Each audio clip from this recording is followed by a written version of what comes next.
নমস্কাৰ। নতুন সংবাদৰ উত্তৰণ শিতানলৈ মই জয়ন্ত সাগৰ শইকীয়াই আপোনাক স্বাগতম জনাইছোঁ। আজি এগৰাকী বিশিষ্ট লেখিকাৰ সৈতে আমি আলাপ কৰিবলৈ আগবাঢ়িছোঁ।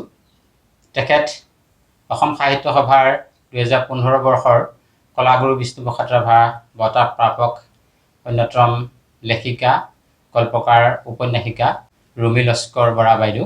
মই তেখেতক স্বাগতম জনাইছোঁ। নমস্কাৰ। হয় বাইদেউ, আজি আপোনাৰ সংক্ৰান্তত আমি দুই এক কথা জানিব বিচাৰিম।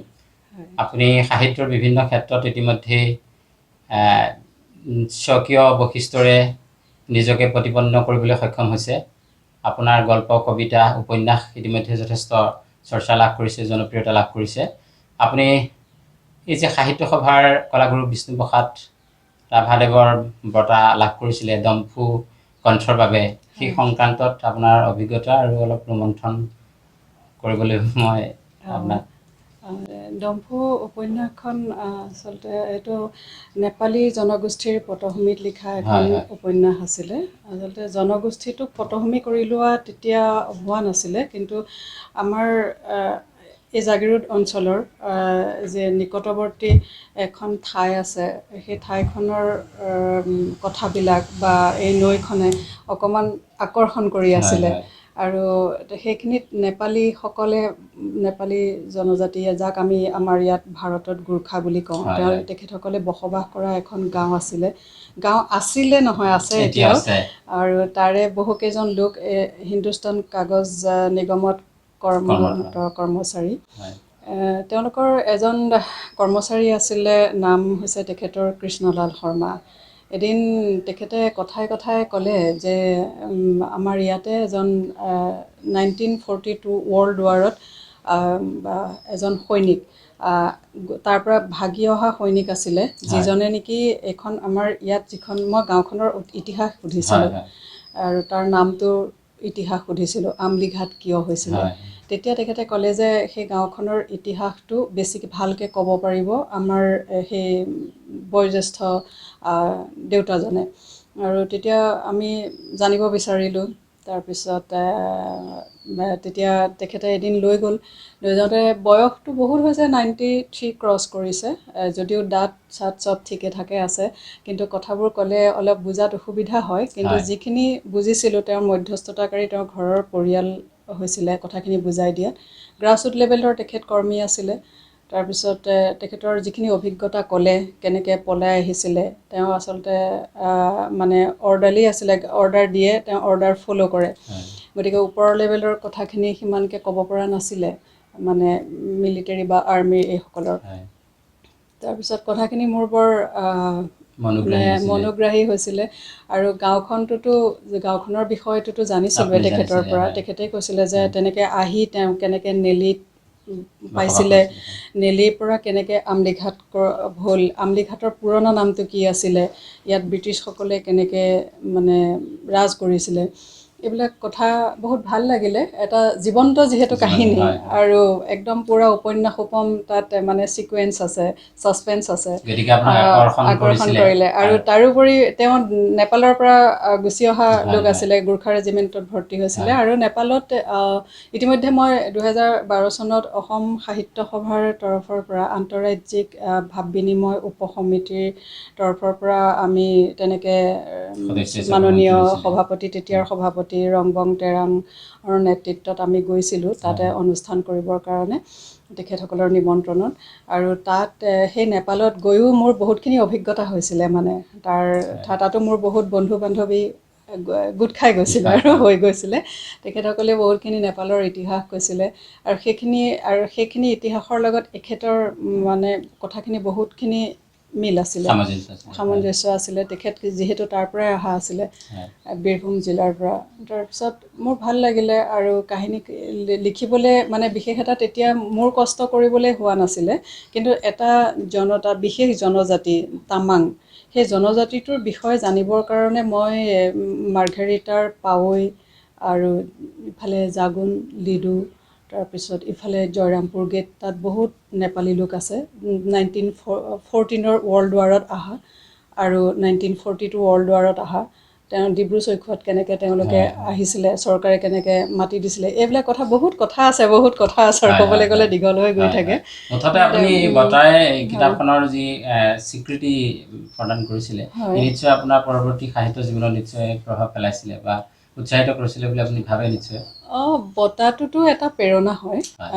এটা কথা ঠিক, লিখাৰ সময়ত যে বঁটা পাম সেই কথাটোতো ভবা নাযায়, আৰু লিখাৰ সময়ত এইটোহে ভবা যায় যে কাহিনীটো, চৰিত্ৰটো কোনটো চৰিত্ৰ কেনেকৈ মানে সমাজত দেখি থকা চৰিত্ৰবিলাকে এইটোতো আহি যায়, এইটো কেনেকৈ ৰূপায়ণ কৰা যাব, এই চৰিত্ৰটোৰ দ্বাৰা কি ফুটি উঠা যাব, কি ফুটি উঠোৱাবলৈ চেষ্টা কৰা হৈছে, এনেকুৱা ধৰণৰ কথাবিলাক, আৰু কিমান ভালকৈ প্ৰাণ ঢালি কৰিব পাৰোঁ, সেই কথাটোহে মনলৈ আহি থাকে। তেতিয়া বঁটাৰ কথা নাহে।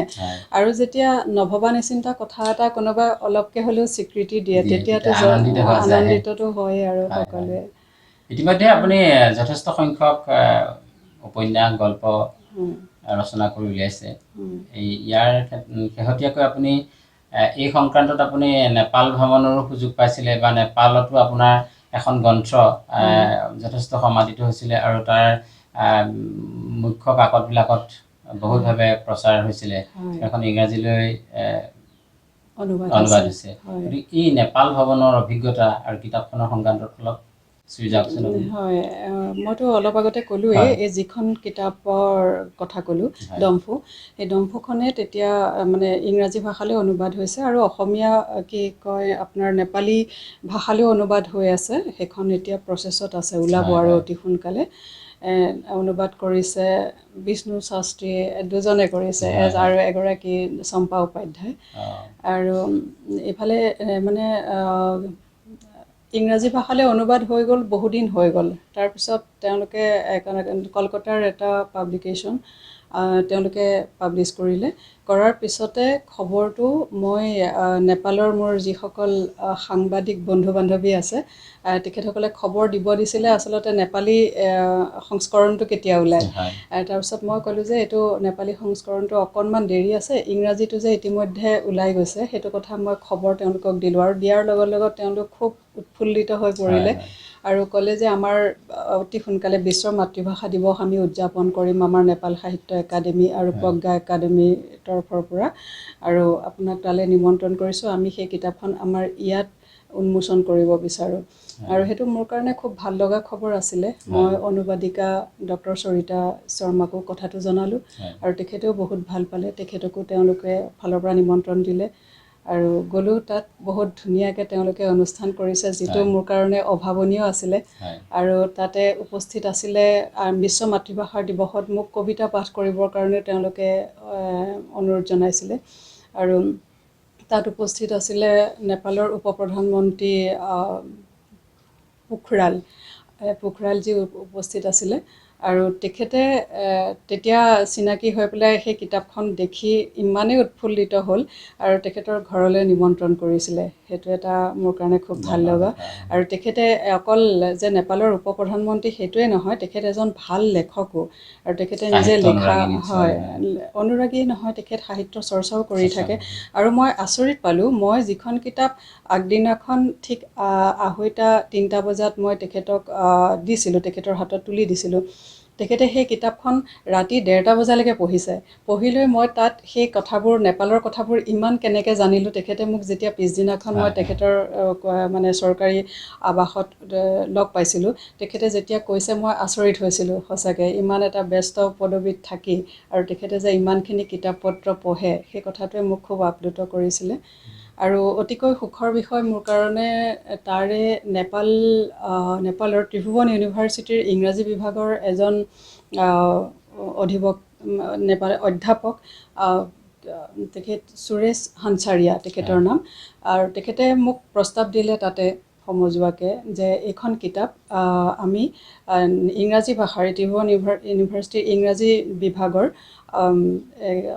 ৰিচাৰ্চ সমল বুক হিচাপে ৰিকমেণ্ড কৰিছোঁ। হয়, এইটো এটা মোৰ কাৰণে বৰ বৃহৎ প্ৰাপ্তি বুলিয়ে ক'ম, আৰু মোৰ দৰে লেখকৰ কাৰণে সাফল্যজনক বাৰ্তা আৰু এটা স্বীকৃতি। আপুনি সমান্তৰালভাৱে উপন্যাসৰ লগতে গল্প কবিতা ৰচনা কৰে, আৰু এখন আপোনাৰ খুব সম্ভৱ প্ৰেমৰ উপন্যাস প্ৰশ্ন, এই প্ৰশ্নটো কেনেকৈ আহিলে আৰু কিহৰ প্ৰশ্নটো প্ৰশ্ন অকণমান ক'ব নেকি? প্ৰশ্নটো আচলতে সমাজত যিবিলাক আমি বহুতবিলাক সমাজত দেখি থাকোঁ ন, হয়। নীতিও দেখি থাকোঁ, অনীতিও দেখি থাকোঁ, নিয়ম দেখি থাকোঁ, অনিয়ম দেখি থাকোঁ, আৰু মানুহে আচলতে লুকুৱাই লুকুৱাই বহুত নিয়ম ভাঙি থাকে। হয় কিন্তু কোনোবাই প্ৰকাশ্যে কিবা এটা কৰিব বিচাৰিলে মানে সমালোচনাৰে থকা সৰকা কৰি আৰু নিজক বহুত চৰিত্ৰৱান কৰি পেলাই আমি দেখুৱাই ভাল পাওঁ সততে। তেনেকুৱা কিছুমান সঁচা কথা, সঁচা মানে সমাজত দেখি থকা, আৰু আচলতে সেইখন ছ'চিয়েল মিডিয়া বেছড আছিলে। ছ'চিয়েল মিডিয়াই এতিয়া বহুতখিনি ভাল কৰিছে, বহুতখিনি বেয়াও কৰিছে, আৰু আমাৰ যে নতুন প্ৰজন্মৰো কিছুমান কথা তাত আহিছে, সন্নিৱিষ্ট হৈছে। তেনেকুৱা ধৰণৰ বহুত প্ৰশ্ন সমাজলৈ এৰি দিয়া হৈছে। আচলতে আমি এতিয়া আপোনালোকতো সংবাদ মাধ্যমৰ মানুহ, এটা সংবাদ আপোনালোকে সঁচা কৰোঁ বুলি ক'লে কেনেকৈ সঁচাকৈ দেখুৱাব পাৰে প্ৰত্যাহ্বান জনায়, আৰু মিছা কৰোঁ বুলি ক'লে কেনেকৈ কৰি দিব পাৰে, এইটো কেনেকৈ সাংবাদিকৰ হাতলৈ গুচি যায় সেই পাৱাৰটো। সেই ঠিক তেনেকুৱা কিছুমানো কথা সৰু সুৰাকৈ ছিকুৱেঞ্চ কিছুমান আহি পৰিছে, সেইবিলাকো প্ৰশ্ন হিচাপে গুচি গৈছে মূলতে সমাজলৈ, সমাজ জীৱনৰ বিভিন্ন প্ৰশ্ন সামৰি সামৰি হয়তো আপুনি পেলাই। হেৰি হয় কৰিছে। হয়, যিহেতু প্ৰশ্নৰে গোটেইখন প্ৰশ্নৰে ভঁৰাল, হয় গতিকে হয় হয় সেইকাৰণে প্ৰশ্ন আৰু সামূহিকভাৱে। আপোনাৰ আপোনাৰ প্ৰিয় লেখকৰ বিষয়ে ক'বলৈ গ'লে আপুনি কাৰ গ্ৰন্থ পঢ়ি অনুপ্ৰাণিত হয়, বা আপুনি কাক আদৰ্শ হিচাপে? আদৰ্শ হিচাপে মানে আচলতে আদৰ্শটো সকলো ভাল গ্ৰন্থই আদৰ্শ। হয় কিন্তু লেখক হিচাপে নিৰ্বাচন কৰিবলৈ মই একেআষাৰতে বহুত কষ্ট পাওঁ, টান হয় পাওঁ। মানে কি হয়, কাৰণ এতিয়ালৈকে মই বহুত সংখ্যক কিতাপ পঢ়িছোঁ বুলি মই একেআষাৰতে ক'ব নোৱাৰোঁ। আৰু যিখিনি কিতাপ এতিয়ালৈকে পঢ়িছোঁ, সেইখিনি কিতাপৰ ভিতৰত মূল্যায়ন কৰি যদি মই এজনৰ নাম কৈ দিওঁ, বাকীসকলক অন্যায় কৰা হ'ব। গতিকে মই আপুনি সেইখিনি কথা এতিয়ালৈ পঢ়া আপোনাৰ জীৱনৰ খুব অনুকৰণীয় শ্ৰেষ্ঠ কিতাপৰ ভিতৰত আপুনি দুখনমান কিতাপৰ কথা কওকচোন। দুখনমান বুলি সততে ক'বলৈ আপোনাৰ মনলৈ অহা, মই যি এতিয়া বাৰে বাৰে পঢ়িবলৈ আপোনাক অনুপ্ৰাণিত কৰে। মৈত্ৰেয়ী দেৱীৰ নসৈন্যতে আছিলে, হয় তাৰপিছত আৰু ডক্টৰ হীৰেণ গোহাঁইৰ সপোনৰ দিক চৌবনত, হয় হয় তাৰপিছত আৰু মোৰ হীৰেণ ভট্টাচাৰ্যৰ কবিতাবিলাক পঢ়ি ভাল লাগে। আৰু তাতোতকৈ এতিয়া মই এই মুহূৰ্তত কিছুমান নাম হয় হয়তো মোৰ মনলৈ পতকে অহা নাই। হয় অহা নাইকিয়া, কিন্তু এটা কথা ঠিক, মোক সদায় সবাতোতকৈ বৃহৎ আকৰ্ষণ কৰি থাকে মোৰ মহাভাৰতৰ কথাবিলাকে। যদিও মই মহাভাৰত একদম গোটেই পঢ়ি গোগ্ৰাসে গিলি শেষ কৰিছোঁ বুলি মই ক'ব নোৱাৰোঁ, অন্তহীন এটা কিন্তু তাৰ কিছুমান হয় বিশেষ চৰিত্ৰ, বিশেষ কিছুমান ছিকুৱেঞ্চ, যেনে মানে অলৌকিকতাখিনি বাদ দি তাৰ যিখিনি সাৰাংশ বা যিখিনি তাৎপৰ্য, যিখিনি তত্ত্ব গুহাৰ্থ, সেইখিনি যে আজিৰ যুগতো তাক নুই কৰিব পৰা নাই। আজিও ৰাজনীতিত সেই তেনেকৈ কৃষ্ণ, হয় অৰ্জুন, হয় দুৰ্যোধন এইবিলাক ৰাজনীতি চলি আছে, শকুনি চলি আছে, আৰু আজিও সেই দ্ৰৌপদী মানে নিৰ্যাতিতা হৈ আছে। আজিও সেই কুন্তি তেনেকৈ নিৰ্যাতিতা, মাদ্ৰী নিৰ্যাতিতা হৈ হয় আছে। হয় এই তেনেকুৱা বহুত মুঠতে কথাই। মহাভাৰতত যি নাই হয় ভাৰতত সেই নাই, হয়, এনেধৰণে। আৰু তেনেদৰে। মহাভাৰতে যুগে যুগে মানুহক, বিশেষকৈ ভাৰতীয়সকলক হয় এটা ৰহস্য হওক বা বিভিন্ন কথাৰ উৎসৰ কাৰণে উৎসুকতা প্ৰদান কৰি আহিছে। হয় আৰু ইয়াৰ পৰা নিশ্চয় আমি বিভিন্ন বিজ্ঞানৰ বা বিভিন্ন কথাৰো এটা হয়। আলম ল'ব পাৰোঁ। আপোনাৰ শেহতীয়া গল্প সংকলন জুই, জুই ইতিমধ্যে কিছু চৰ্চা লাভ কৰা দেখা গৈছে। এই জুই সংক্ৰান্তত আপুনি অকণমান কওকচোন। আৰু জুই এটা উজ্জ্বল বেটুপাতেৰে আপোনাক আমি দেখা পাইছিলোঁ।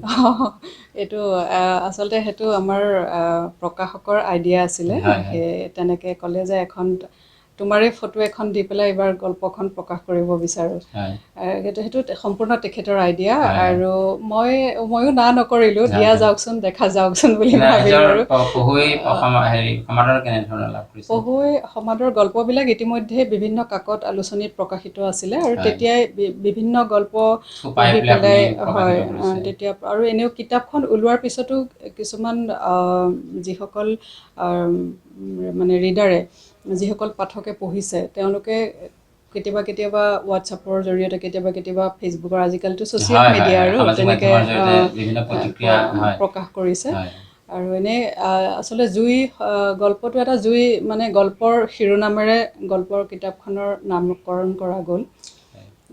সিমানেই আৰু বাইদেউ শেহতীয়াকৈ আপুনি লেখা মেলাৰ কি কামত ব্যস্ত হৈ আছে? এতিয়াতো মই এই কাগজ ইণ্ডাষ্ট্ৰিটোৰ কথাটোতো সকলোৱে জনাজাত।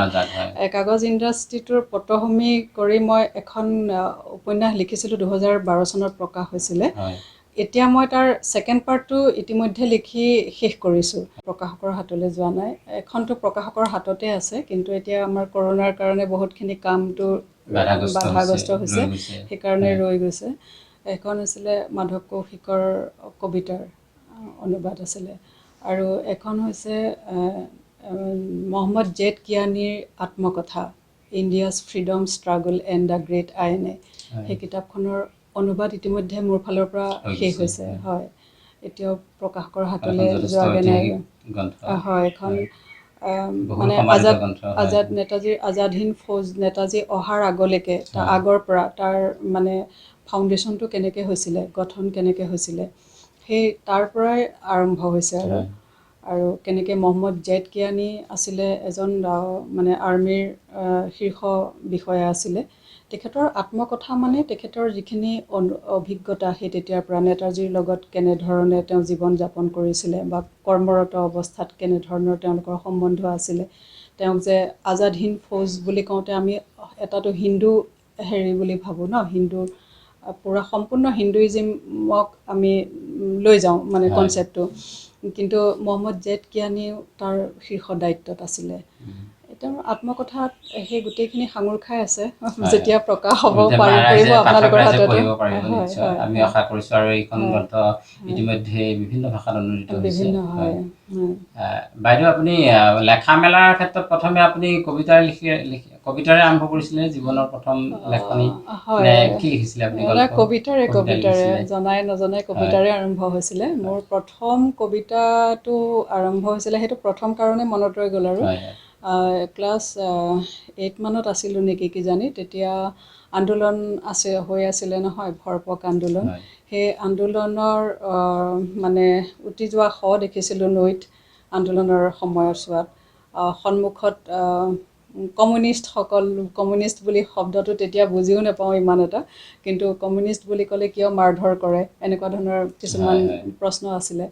আৰু সেইবোৰ দেখি শুনি কিবা সেই তেতিয়া চালুকীয়া কৈশোৰ অৱস্থাত সেইটো কিবা মনত আহিছিলে, আৰু তাকে কবিতাৰ আকাৰত কবিতাবোৰ লিখিব মন গৈছিলে। কিন্তু তেতিয়া আৰু ইমান ভাল কবিতা লিখিছোঁ বুলি ভাবা নাই, কিন্তু মনৰ অনুভূতিবিলাক থুপাই থৈছিলোঁ। আৰু যেতিয়া সেইখিনিকে প্ৰকাশ হৈছিলে, তেতিয়াৰ গণতন্ত্ৰ আৰু মহাজাতি কাকতত খুব ভাল লাগিছিলে। আৰু তেতিয়া মানে নিজকে কবিৰ ৰূপত চাবলৈ বৰ মন গৈছিল। আৰু কিন্তু তেতিয়াই চিন্তা কৰিছিলে নে এগৰাকী লেখিকা হোৱাৰ কথা? মোৰতো লক্ষ্য বেলেগ আছিলে জীৱনৰ। তথাপি কবিতা যে লিখি যাম এইটো ভাবি আছিলোঁ, কবিতা লিখি যাম। আৰু মই বহু পৰিমাণে কবিতা আবৃত্তিও কৰিছিলোঁ কলেজত, মানে থকাৰ অৱস্থাত বহুত সক্ৰিয় আছিলোঁ সেইবোৰ অনুষ্ঠানত। কিন্তু মানে এনেকৈ গল্প উপন্যাস এইবোৰত হাত দিম বুলি ভবা নাছিলোঁ, সেইবোৰ সময়ে লৈ গ'ল। আপোনাৰ পৰা এই মুহূৰ্তত আমি কবিতা এটা শুনিব পাৰিম? নিশ্চয়। তোমাৰ খোজৰ সশব্দ নিশাবোৰৰ পাখি গজে, তোমাৰ খোজৰ সশব্দত নিশাবোৰৰ পাখি গজে, নৈ বিল পাহাৰ পৰ্বতত অকাল বৰ্ষা নামে। তোমাৰ খোজৰ শব্দত নিশাবোৰৰ পাখি গজে, নৈ বিল পাহাৰ পৰ্বতত অকাল বৰ্ষা নামে। আৰু ছ'চিয়েল মিডিয়াৰ মাধ্যমেৰে নিশ্চয় আপোনাৰ কবিতা ইতিমধ্যে হোৱাটছআপ, ফেচবুক বা ইউটিউবতো আপোনাৰ উপলব্ধ। গতিকে আপুনি নিজেও আবৃত্তি কৰে, আমি আপোনাৰ কবিতাৰ ৰসাস্বাদন কৰি আহিছোঁ বিভিন্ন সময়ত। আমাৰ দৰ্শক ৰাইজে নিশ্চয় তাৰ ৰসাস্বাদন নিশ্চয় কৰিব পাৰিব বিভিন্ন মাধ্যমত। আজি আপুনি এইখিনি সময় দিলে। শেহতীয়াকৈ মই এটা প্ৰশ্নৰে আজিৰ আমাৰ সাক্ষাৎকাৰ অনুষ্ঠানটো সমাপন কৰিব বিচাৰিছোঁ। অসমত দেখা যায় যে যিসমূহ অসম লেখিকা সমাৰোহ সমিতিৰ কথা আমি পাছলৈ যিটো ধাৰণা আহিলে, এইটো সাহিত্য সভাৰ লেখিকাসকলক বিশেষ কিবা গুৰুত্ব বা তেনেধৰণৰ কিবা বঞ্চনাৰ পৰা সৃষ্টি হোৱা বুলি আপুনি অনুভৱ কৰে নেকি? যিহেতু আমি অসম সাহিত্য সভাত সভানেত্ৰী বা সভাপতিৰ এখন মহিলাই অলংকৃত কৰা দেখা নাই তেনেধৰণে। হয়, মহিলা খুব কমেই আহিছে আৰু সততে আমাৰ বয়োজ্যেষ্ঠ মহিলা লেখকসকলে এনেধৰণৰ কথাবোৰ অভিযোগ কৰা শুনা যায়। ময়ো শুনিছোঁ সেই কথাবোৰ আৰু কয় যে এতিয়া আমাৰ সেইটো অভিযোগটো যে একেবাৰে অমূলক নহয় তাৰ প্ৰমাণ দিয়ে চন্দ্ৰপ্ৰসাদ শইকীয়ানীৰ যিখিনি কোনোবা এখন মই এতিয়া নামটো মানে সঠিক স্থানটো মই ক'ব নোৱাৰিম, কোনোবা এখন সাহিত্য সভাৰ অধিৱেশনত মহিলাৰ স্থানটো মানে একেবাৰে আঁতৰাই দিবলৈ বিচৰা ধৰণৰ এটা অভিপ্ৰায় দেখি প্ৰক্ৰিয়া দেখি তেতিয়া চন্দ্ৰপ্ৰসাদ শইকীয়ানীদেৱে তেখেতে মানে হেৰি কৰিছিলে, মানে প্ৰতিবাদ কৰিছিলে আৰু তেখেতে নিজে সেই স্থানত গৈ বহিছিলগৈ। গতিকে সেইটোতো নিশ্চয় হ'বই লাগিব, কিবা এটা অৱহেলিত হ'বই লাগিব, নহ'লে মানুহৰ অৱহেলা পালেহে অস্তিত্বৰ সম্বন্ধে লোক সজাগ হয়। এনেধৰণৰ অৱহেলা বা বঞ্চনাৰ শিকাৰ হৈছে নেকি? বহু ক্ষেত্ৰত হৈছোঁ আৰু যি ক্ষেত্ৰত হৈছোঁ সেইবিলাক এতিয়া আৰু ৰাজহুৱা বাৰু নকৰোঁ, কেতিয়াবা বহুত দীঘল সময় পালে কম। হোৱা যায় সেইবিলাক মানুহ অনুসাৰে, স্থান অনুসাৰে। এটা কথা হয়, এটা অনুষ্ঠানক মানুহে কেতিয়াও নিঘিনায়, কিন্তু সেই অনুষ্ঠানবিলাকৰ নেতৃত্ব কোনে দিয়ে, কেনেকুৱা মানুহে দিয়ে, সেই নেতৃত্ব দিয়া মানুহসকলৰ কাৰণে কেতিয়াবা তেওঁলোকৰ কাৰ্যকলাপৰ কাৰণে অনুষ্ঠানটোৰো বদনাম এটা আহে আৰু তেওঁলোকৰ কাৰ্যকলাপৰ কাৰণে বহুত মানে সৎভাৱে সৎ উদ্দেশ্য লৈ অভিপ্ৰায় লৈ আগবঢ়া মানুহে মানে বিৰুদ্ধাচৰণ কৰিবলৈ বাধ্য হৈ যায়। তেনেকুৱা হৈছে, তেনেকুৱা বহু ক্ষেত্ৰত দেখা যায়। যি ক্ষেত্ৰত দেখিছোঁ সেইখিনি ক্ষেত্ৰত, কিছু ক্ষেত্ৰত হয়তো নীৰৱে প্ৰতিবাদ কৰিছোঁ, কেতিয়াবা মুখেৰে কৈও মানে প্ৰতাৰিত হ'ব লগাও হৈছে। মানে আপোনাৰ গ্ৰন্থৰ নিশ্চয় আপুনি কলমেৰে তাৰ নিশ্চয় প্ৰতিবাদ কৰি আছে বিভিন্ন সময়ত। হয়, যিমানখিনি পৰা যায়। আপুনি কেতিয়াবা নিজকে নাৰীবাদী লেখিকা বুলি ভাবে নেকি? মই নাৰীবাদটোতো নাৰীৰ কাৰণেতো মানে এনেইতো আমাৰ নাৰী, যিহেতু আমি নাৰী জাতিৰ, হয়নে নহয়, গতিকে জাতিটোৰ সম্বন্ধতো এটা সদায় সহানুভূতি থাকিবই, সমবেদনা থাকিবই। সেইখিনি ক্ষেত্ৰত প্ৰতিবাদ কৰিছোঁ কোনো লেখনিত, কিন্তু মই একেবাৰে ঘূৰ যিটো ফেমিনিষ্ট বুলি কয়, মই সেইটো পৰ্যায়লৈ নহয়। কাৰণ বহু ক্ষেত্ৰত দেখা যায় আমি নাৰীয়ে নাৰীৰ বৈৰী, এই কথাটো মই বহু ক্ষেত্ৰত কৈ আহি আছোঁ।